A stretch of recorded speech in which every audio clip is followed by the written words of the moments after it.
And Providence police are still investigating a homicide from earlier today that leaves one man dead. Good evening, I'm Chelsea Jones. The shooting happened on the corners of Academy and Maplehurst Avenues. 12 News reporter Brittany SCHAEFER is joining us from the scene with what police say happened and how a local lawmaker is responding.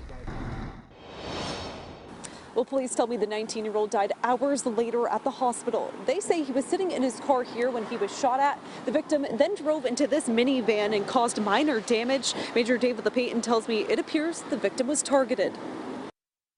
A teen has died after a shooting in Providence. It's a sad situation. Things like this do happen, and that's why we work hard now to find out who did it.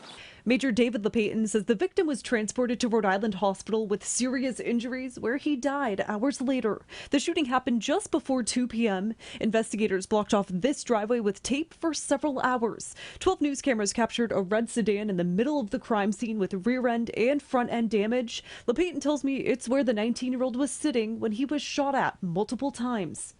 Backed out of the driveway, hit the pole across the street, and then pulled back in the driveway, striking the van.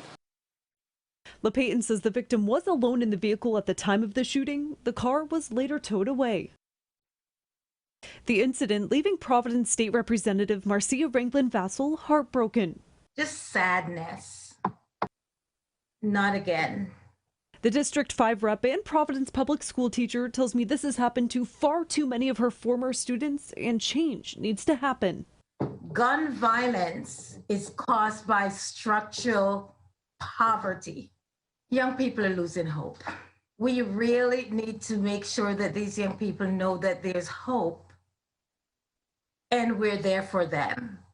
And police tell us no arrests have been made at this time, but they are working with witnesses and using surveillance video to identify a suspect. In Providence, I'm Brittany SCHAEFER, 12 News.